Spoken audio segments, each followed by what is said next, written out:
here to bring a new type of news show. New insights, new styles, and new topics every day. We're News Generation. Bring news just for you. It's Tuesday, October 15th here in Seoul. I'm Song Yujin, and you're watching News Generation. Today, we're joined by Choi Ji-hee. Good morning. Good morning. And Ki Kim. Good morning. Happy Tuesday. Happy Tuesday. Now, both here to speak on behalf of those in their 20s and 30s. Now, before we move on to our main discussion of the day, as part of our fall reshuffle, we're making some changes to our newsfeed. So instead of covering 3 trending hashtags or news items, which we've done so far, we're narrowing down to just one keyword or hashtag of the day to give us more time to explore what's really trending and also focus on our main discussion. So you can catch our new keyword news every Tuesday, Wednesday, and Thursday. So let's head straight into our keyword news for today. Today's keyword is shorts. So starting today, October 15th, YouTube is making a big change to its Shorts feature, tripling the maximum video length. Creators can now upload shorts up to 3 minutes long. Now, this change only applies to videos uploaded from today, and it's for content that's square or taller in aspect ratio. Previously, shorts were capped at 1 minute, and anything longer was categorized as a regular video. YouTube's product management director, Todd Sherman, says this was a top request from creators. Now, this move inside the industry is being seen as the platform's way of stepping up its game in the short-form content market. Now, if you remember, TikTok made a similar change back in 2021, expanding its maximum video length from 60 seconds to 3 minutes. And now, TikTok allows up to 10-minute recordings and even 60-minute uploads for pre-recorded videos. So I want to ask our panelists, do you think this strategy by YouTube will help boost its competitiveness in competition with other platforms? And do you also prefer this new type of so-called longer short-form content, or do you prefer the shorter version? Well, I mean, for the YouTube's perspective, I think is a necessary change, and I prefer longer video content myself. A short-form video is fun to watch for sure, but it's condensed, it's compact, it tells you a little bit of this, a little bit of that, but in the end, you don't really learn much, and it can be easily forgotten. Of course, if the content is extremely shocking that you would remember. Now, the trend is also leaning toward to the longer video as well, and if you look at YouTube stats, viewers, less people watch a shorter formed video, and they are actually going into a longer video. So I think YouTube made the right change. So it might be quite a smart and strategic move for YouTube. Now, what are your thoughts on this, Chi? Well, to be honest, I don't really watch YouTube Shorts that much. Is there a reason? It's not very interesting for me. I'm a fan of reels, like the short ones. I like to share the funny ones and the cute ones, but I guess if they extend it to 3 minutes, creators will be able to put in a lot more stuff into their shorts, so it won't look too packed. Right. Or because previously you had to pack everything within a minute, right? Exactly. So there was so much to gain from this one shorts, and it kind of it was to grab people's attention within just a short period of time. But I guess extending it will help creators to make more higher quality content. Right. So once again, this change takes effect from today. So we'll see how this new change goes. And that was our keyword news for this Tuesday. So we're now going to move on to our main discussion of the day. Now, once again, with our reshuffle for this fall, we're dedicating every Tuesday to discuss the latest in Korean culture and the latest in Korea's cultural front. So for more on today's topic, take a look at the screen to find out more. Last Thursday, October 10, South Korean author Han Kang made history by becoming the first Korean writer to win the Nobel Prize in Literature. So, who exactly is Han Kang, and how is the younger generation reacting to her groundbreaking achievement? Right, so this is definitely a huge moment, not only for Korean literature, but for Korean culture and for Korea as a whole. Now, I don't know about you guys, but when I first saw the news, I remember it was a Thursday night. I literally got goosebumps and I couldn't believe what I was reading. And I remember staring at my phone thinking, wow, this is really huge. So I want to ask you, Ji, how did you react to the news that Han Kang became this year's Nobel Prize winner in literature? Well, I was quite surprised as well, but because I had read one of her books, The Vegetarian, 8 years ago while studying interpretation and translation, I was curious about which work had received the Booker International Prize, previously known as the Man Booker Prize, and thought after I read it about halfway, I didn't really like it, and it was quite disturbing. I like reading, but to me, reading is like a form of play, and it sometimes is like a form of meditation as well. So I want to have fun and enjoy what I'm reading and gain some positive energy. But her work wasn't my cup of tea. So I was really surprised when I heard this news. But anyhow, congratulations. And well, even though you're Korean, you don't have to really always be proud or happy about such news, right? Yeah, so that's my take on this. I see. I mean, it kind of depends on what kind of book or genre you like. So I think there can be diverse opinions when it comes to reading Han Kang's work. Now, I also want to ask how you responded to this news, Ki. Well, first of all, I never got to say this on air, so congratulations. I was actually surprised and shocked at the same time, and I was shooting for something else. I was shooting some documentary on the day of when Han Kang's announcement was made. And the next day, I was in 8th floor of this very building, reporting news all day for the radio, and they were all about the praises that Han Kang got from the critics, from the fans, from the experts from all around the world.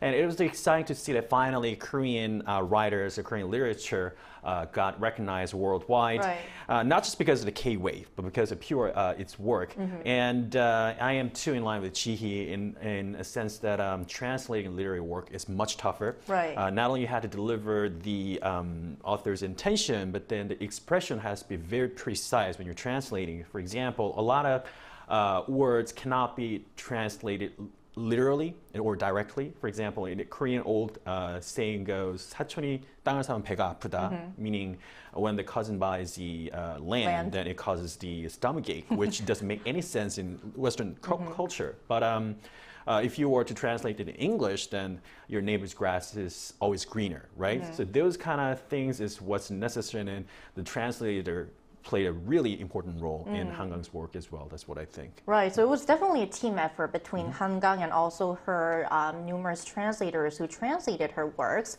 Now back to Han Kang's winning of the Nobel Prize in Literature. She is already a major figure in Korean literature. As Ji mentioned, she became the first Korean, the only Korean by date to win the Man Booker International Prize. But I'm pretty sure that a lot of our viewers have heard her name for the first time due to her Nobel Prize win. So for those of our viewers, could you please explain a bit more about who Han Kang is? Sure. So Han Kang was born in 1970, so she's in her 40s right now, and majored in Korean literature at Yonsei University. After graduating, she began writing while working as a journalist for a magazine. And after publishing her first collection of short stories, she quit her job to solely focus on writing as a full-time writer. And Han Kang consistently gained attention in the next generation of Korean literary circles by producing a series of substantial works early on. And she also gained attention in the global literary world as her works were translated into English. And in 2016, as we've mentioned, she won the International Booker Prize.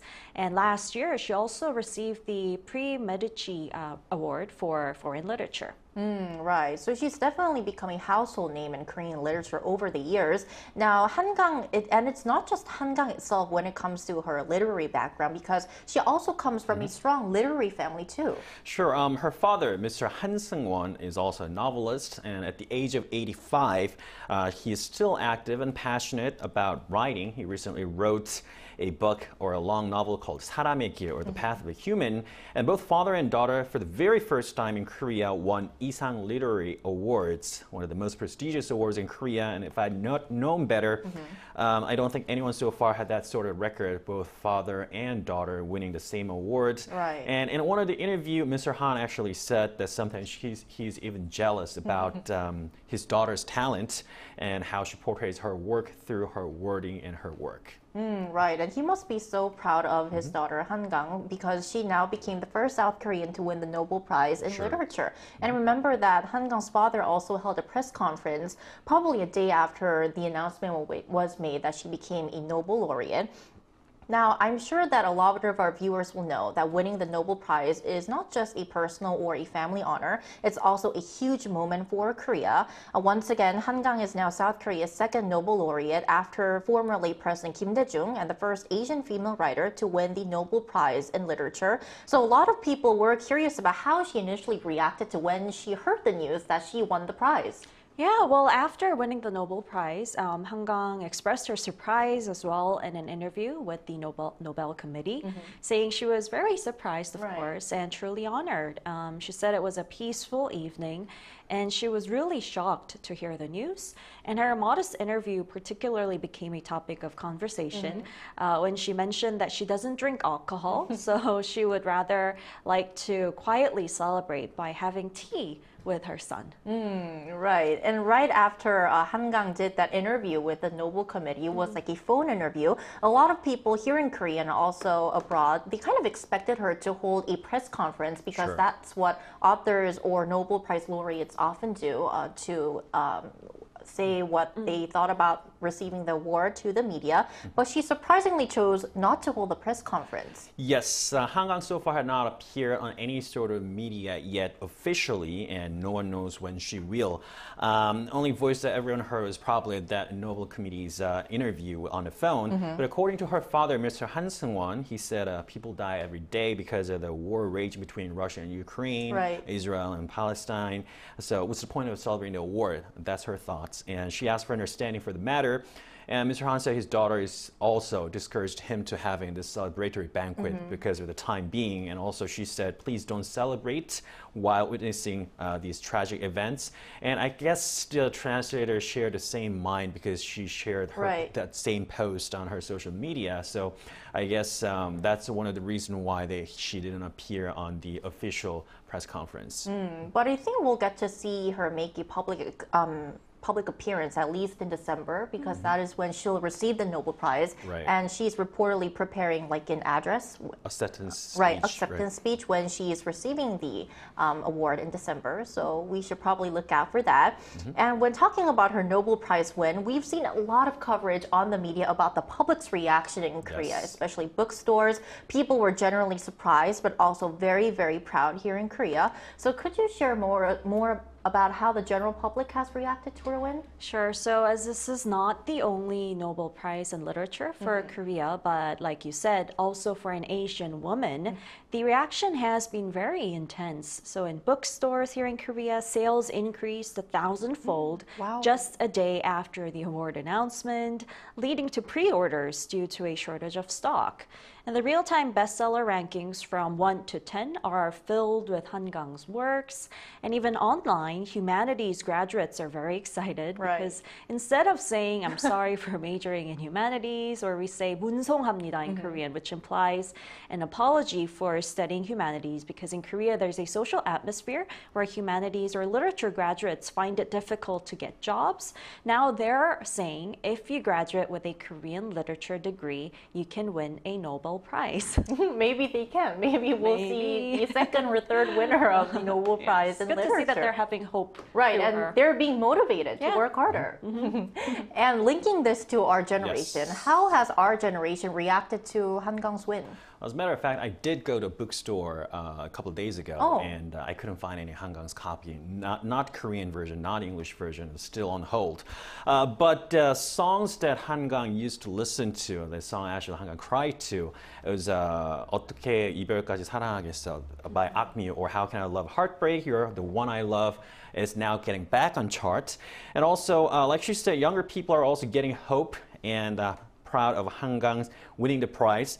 And on the social media, there's a new movement called text hip, which is a comprised word of text and hip.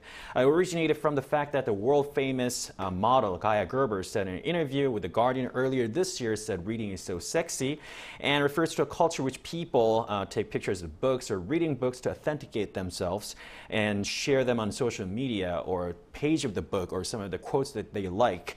And Gen Zers are now used to screen reading something off from the tablet PCs or on a monitor, and actually reading paper book is not their thing. But now when they see the posts by their stars or influencers reading actual book, then they follow them. Right, they buy them. Right, so I think this is a good trend that people should follow. Right, and just by seeing how the books by Han Kang are now sold out, we can see that paper books are definitely making a comeback. So for those who are just tuning in, we're talking about Han Kang's Nobel Prize win in literature. Now for more on this incredible win and what this means for Korean literature, we're going to invite a Korean-American author to our talks after a short break.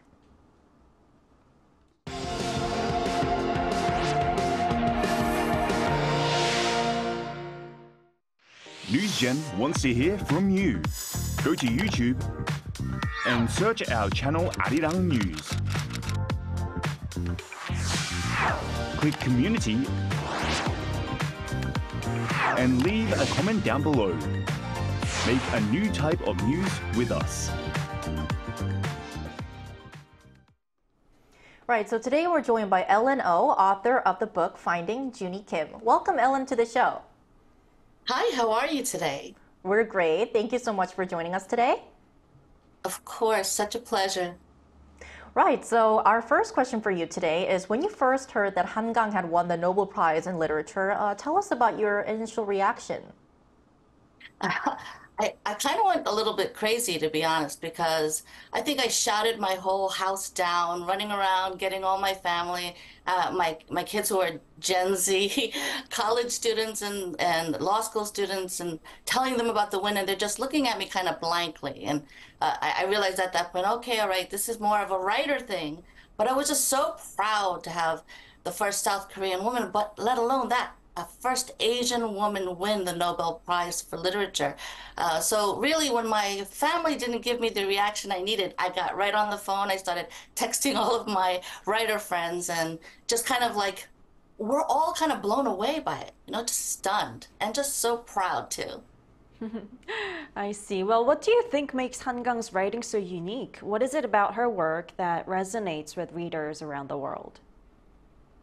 Well, her writing is spare, it's elegant, yet it's so deeply powerful. And there's also like this boldness in her writing, willingness to try different things. I find it so mesmerizing. In fact, I actually consider Human Acts to be one of the best books that I've probably read in my life, to be honest, because of the fact that, like, with poetic precision and yet deeply evocative works that are so unforgettable. And truly, I don't know how she does it.